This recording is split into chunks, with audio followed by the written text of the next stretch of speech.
No. You rise to the occasion. Experience comes with age, and I've been hearing a lot about age, you know. Now, and I finally get to check that off my list, and I knew this was going to be a big fight. The build-up for this is huge. The press conferences are entertaining. It's a spectacle.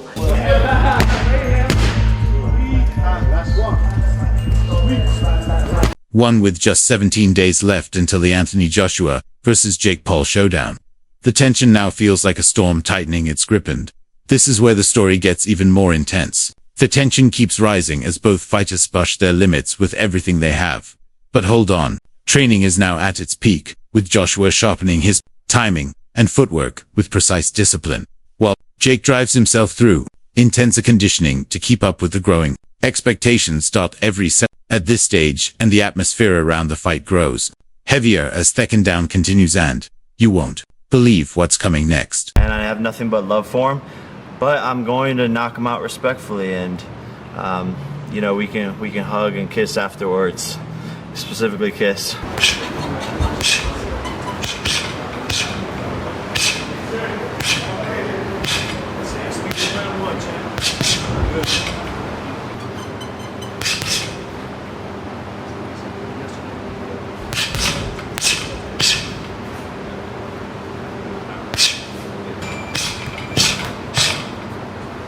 Fight with Jake Paul is already in full swing, and it's a major shift for him this time as he changed his training to rebuild everything from the ground up, and this is where the story takes a turn. Joshua hasn't fought since his knockout loss in September 2024 and subsequent elbow surgery, a period that shaped his resolve. So this camp carries extra urgency. He's repeatedly doing conditioning, technique drills, footwork, and ringcraft training with U6 coaches, aiming to enter the boot sharper and smarter, and here's where things get even more interesting. Joshua admits that change is significant. Training under a different camp has pushed him harder than before, both physically and mentally. He's using this time to regenerate his confidence, rehook, and prepare seriously for what could be a high-stakes comeback.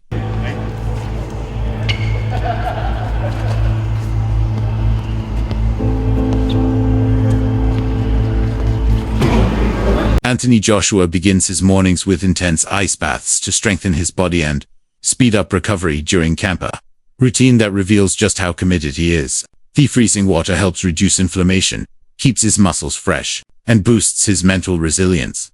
Joshua believes these cold therapy sessions sharpen his focus and prepare him for heavy training later in the day, but stay with me. It's a strict routine that demonstrates his commitment to staying strong and fully prepared for the upcoming fight.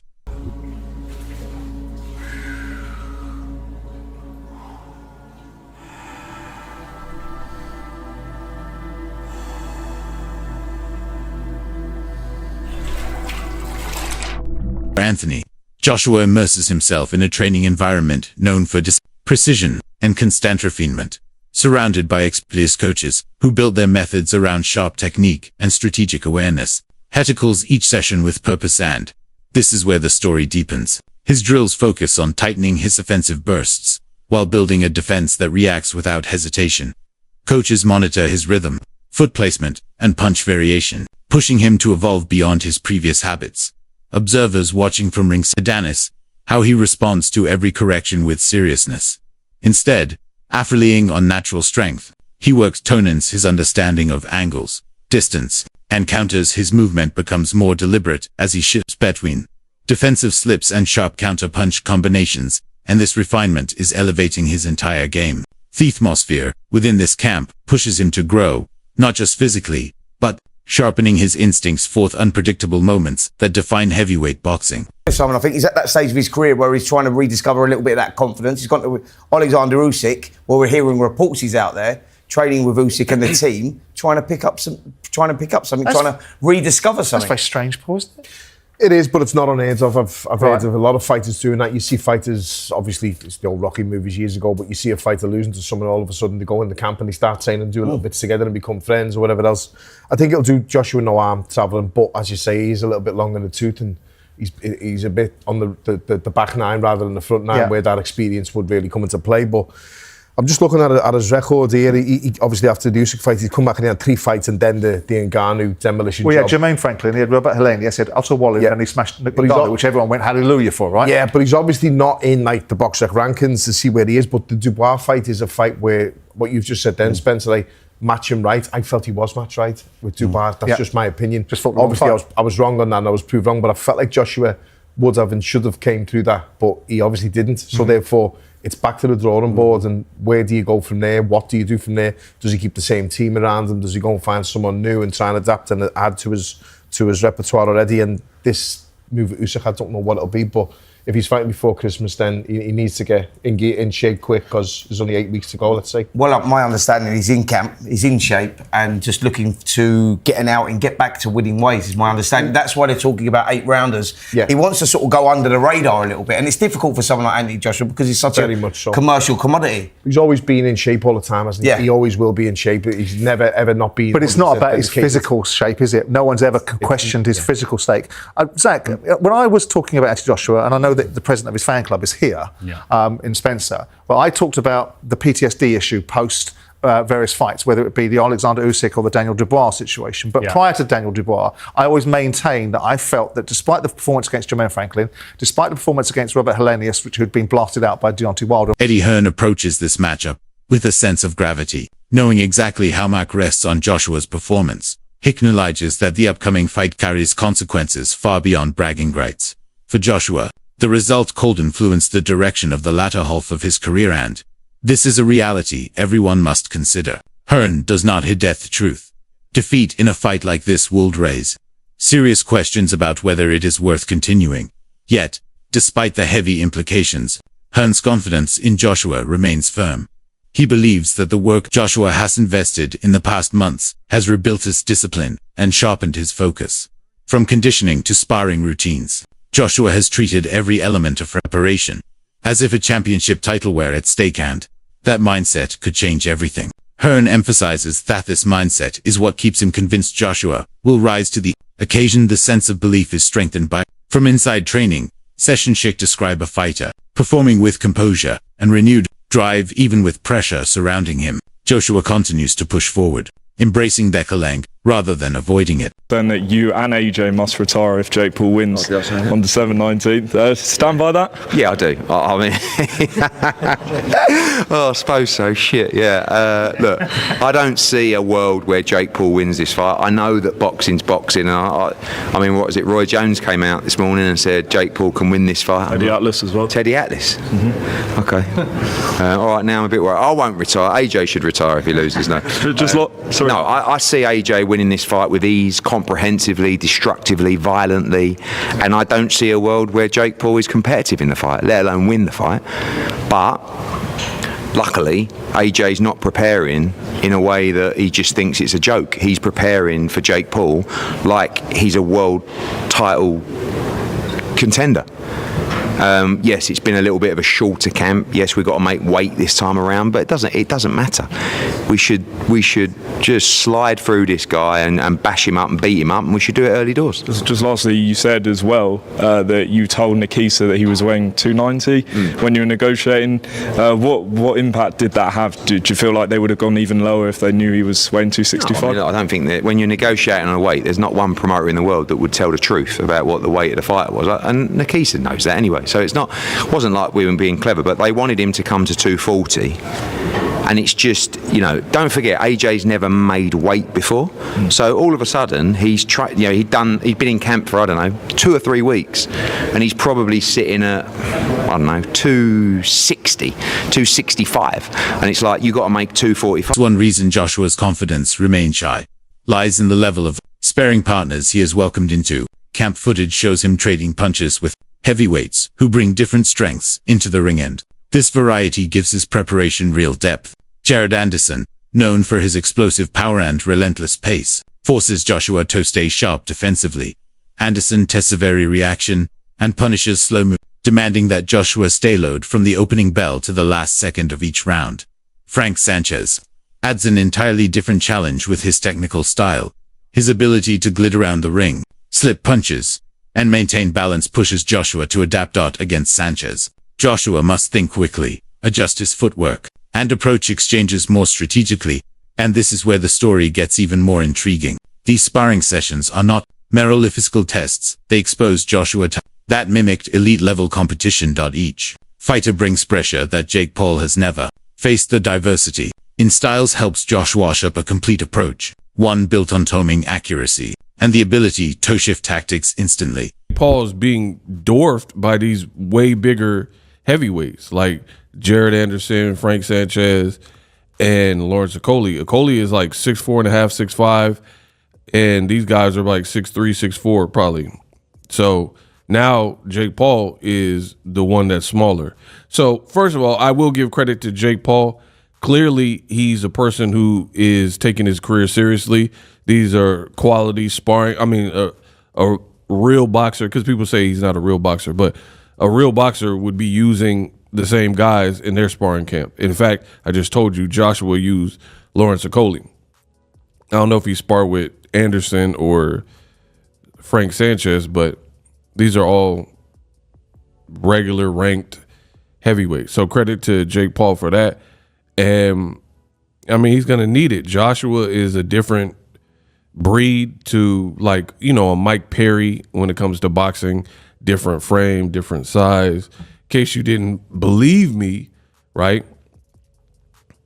Jake Paul, this is what MVP Promotions posted. So Jake Paul top sparring, right? Heavyweights. And here's some pictures of Joshua with Lawrence Okolie. And again, Joshua, a big dude, but you see Lawrence Okolie, and he probably was cruiserweight back then. I mean, I don't know exactly when this picture was taken, but he's only like an inch shorter than Anthony Joshua. And now, as he's moved up to the full heavyweight, he has filled out more. You see, he looks even bigger than when he was a cruiserweight. Now, I got to research it, but I want to say I thought Lawrence Okolie. Tony Jeff looks at Jake Paul's journey from the perspective of someone who has watched him steadily improve over several years. He acknowledges that Jake began his boxing pursuit with limited skill, but gradually embraced the commitment needed to become competent, a transformation worth noting. Jeff highlights improvement in Jake's fundamentals, particularly his punch mechanics, awareness of distance, and discipline in training. He credits Jake for seeking guidance from experienced coaches and pushing himself far beyond what many expected from a newcomer. According to Jeff, anyone claiming Jake has not changed simply has not seen his progression. Get older. Now, a problem for Anthony Joshua is his activity. He's only fought twice in 2 years, and one of them he got knocked out off Daniel Dubois. That was his last fight, and a lot of people say you can only judge a fighter's quality from their last fight. And then the fight before that was a win, but it was a win against Francis Ngannou. Francis Ngannou, if you know, he was the UFC heavyweight who's not a real boxer, and he only had one fight before that boxing fight, what he lost as well. So that's his activity in boxing. Now, Jake Paul, on the other hand, looking at his box rec, he's had 6 fights since 2023, and one of them was against Mike Tyson. But we all seen what happened in that fight. Mike Tyson was well past his prime. Where Anthony Joshua, on the other hand, is, but I'm not going to say he's coming into his prime, because he had some great wins earlier on in his career before he lost to Usyk twice. And by the way, when he did lose to Usyk, the last one was a split decision. It was a pretty close fight. So now this fight is matched, and I just want to look at the tail of the tape. Now, looking at the age difference, we've got 28 years old compared to 36 years old. So I guess the advantage there goes a little bit towards Jake Paul. 28-year-old is better than a 36-year-old. But that being said, we've got talking about experience and everything else, what comes with being 36 years old at Anthony Joshua's level. And then, like I mentioned, the heavyweights kind of seem to prime a little bit older. Now, come down to the height and the weight. This is the big one. 6'1" versus 6'6". 200 pound versus 252 pound. We got a 252 pounder in Anthony Joshua. The reach advantage is a lot, which we would expect. Amateur fights, we can see that Jake's only had one, where AJ's had 43, but 43 of them are included at the highest level, Olympic level.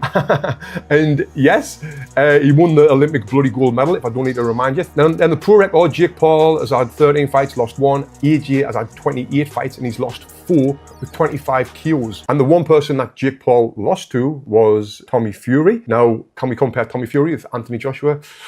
Not at all. It's like night and day. So now I'm going to talk about the rules of this fight, and I'll give you my prediction, which is going to shock a lot of people after this. So, what are the rules? The bout will take place at a heavyweight, obviously. It's going to be 8 3-minute rounds. You might think, well, that's better for Jake Paul, and I'm thinking, not really. It's better for Anthony Joshua because he's just going to go all out for them 8 3-minute rounds. And imagine that, Anthony Joshua blasting at you, 6'6", whatever he is, 250 pounds, throwing big bombs at you. Anyway, both fighters will be using 10-ounce gloves for the duration of the contest. Why have they got that? It says both fighters will be wearing 10-ounce gloves for the duration of the contest. What do you expect? Them to take them off halfway through? And Professional fighter Lamont Roach views Jake's choice. Oscarage is yet extremely risky. From a competitive standpoint, he understands the appeal. Jake has built a brand on surprising the public and proving people pouring, and that identity fuels his decisions. Roach notes that, financially, the matchup is massive, providing Jake with an opportunity very few fighters ever expected so early in their careers. He also sees the psychological angle. Jack thrives on shock value, and entering a ring with someone as physically imposing as Joshua fits that narrative. Yet, Roach stresses that bravery must be paired with practicality. Joshua carries real heavyweight power, something that's man's more than confidence. Roach recognizes Jake's determination, but warns that this step brings challenges cannot be underestimated, no matter how strong the financial reward may be. Excuse me. My first thoughts was this guy's crazy. Not gonna lie. But I get it. Coming from a guy who's not a true traditional boxer, and to be able to have a position where he can fight a former unified world champion, former Olympic gold medalist, and to do it on such a stage where Anthony Joshua was a superstar as well. I mean, like, he sold out the O2, twice. Absolutely. I think. So, I think Jake is setting himself up for, a huge spectacle, and which is, kind of smart. If you're going to go big, why not go to the highest of the mountain? Why not? And I get it. That's what you call business right there. And I seen a lot of guys calling them out, from like Gabe to, other guys who are boxers. Yeah, like guys who actually beat them. But why would he settle for those guys when he could fight Anthony Joshua? So I think that's, I think that's smart. I think that's super smart. Smart is one thing. What do you think happens in the ring, though, champ? I think he gets hurt for sure. I think he gets obliterated. Something close to like Francis Ngannou. I think something like that happens, and it's going to be bad for him. But there will be a lot. Chael Sonnen examines the situation with blunt honesty, asking whether Jake is stepping up with admirable courage or diving into something far beyond logic. Sonnen respects Jake's willingness to face opponents who seem out of reach, but questions the reasoning behind choosing someone with Joshua's size and knockout ability, and that's where the questions deepen. He points out that bravery becomes harmful when preparation cannot meet the challenge. Taking risks is admirable, but taking uninformed risks is dangerous, especially in a sport where one moment can change a very... The Francis Ngannou performance. What if Jake makes it 5 rounds, 6 rounds? What if Jake made it to the distance? What if Jake won a round? Now, it's very hard to believe. It's very hard to imagine. I think it's the big struggle with this fight. I cannot, off the top of my head, produce a fight for you in any form of unarmed combat that drew, that was exciting, where the audience did not have a reasonable expectation, an expectation to some degree that, well, if he does this or that, there is a way for this guy to win. And that's usually pretty easy to do because nobody knows anything about fighting. Nobody watching this right now, none of you, my millions of viewers, not one of you has ever boxed.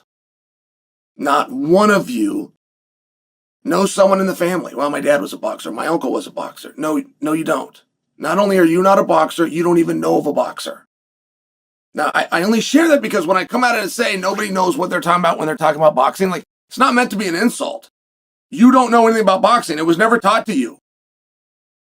None of you in recess boxed. None of your junior highs, your high schools, your colleges, your community colleges offered boxing. Your hometown didn't have a boxing gym. Now really think about that. Because as much as you love the sport and as much as you think that you understand it, not only do you not understand it, you can't even have a conversation with other people who do because they don't understand it. So what is a win? I think that time counts. I think that time is a very big deal. You're in that little bitty ring, and I know a guy can run backwards, but running backwards is not illegal in boxing. It is in wrestling. Angelo and Josh bring the conversation back to boxing fundamentals. They emphasize that the sport contains levels built through years of competition discipline and exposure to elite opposition. In their view, Jake Paul occupies a developing stage while fighters, like Joshua and Deontay Wilder, operate in a realm defined by code power, refined technique, and years of fighting at the highest level. They argue that Joshua belongs to a category of athletes whose presence alone changes the dynamics of a fight. With their timing and they can end a contest in a single moment, even when the opponent appears to be in control. Don't think that he could compete at the highest level, and I don't think he beat the top 5, top 6 guys. But that in that weight class is where he'd be at, like say 180, 188 or 189, somewhere around there is where he'd probably compete. There's not a lot of talent there though. So he might be pretty good in those weight classes. Him competing in the heavyweight division against like Deontay Wilder or Anthony Joshua or anybody else, no. He gets annihilated. I'm very surprised he signed this fight. I was shocked he signed this fight. I texted my buddy Bo because Bo follows boxing really well, and I texted him. I was like, "Dude, we might see a death." And he said the same thing. He's like, "I cannot believe he agreed to that fight." But the numbers, the numbers that are nobody knows the true payouts. They're saying it's around $200 million that they're splitting evenly. So they're getting about $100 million each. He said that it was $267 million. So I don't know who you believe or don't believe, or it could be they're splitting 200 and the 67 delta, they had to pay DAZN because Anthony Joshua has a contract with DAZN. And this fight's going to be on Netflix. DAZN. It's DAZN. So they, which makes, how the hell? Please stop saying DAZN, okay? That's like Saint Benoit. Okay. Where's the O in DAZN? That's it for today's video. Stay tuned. Until next.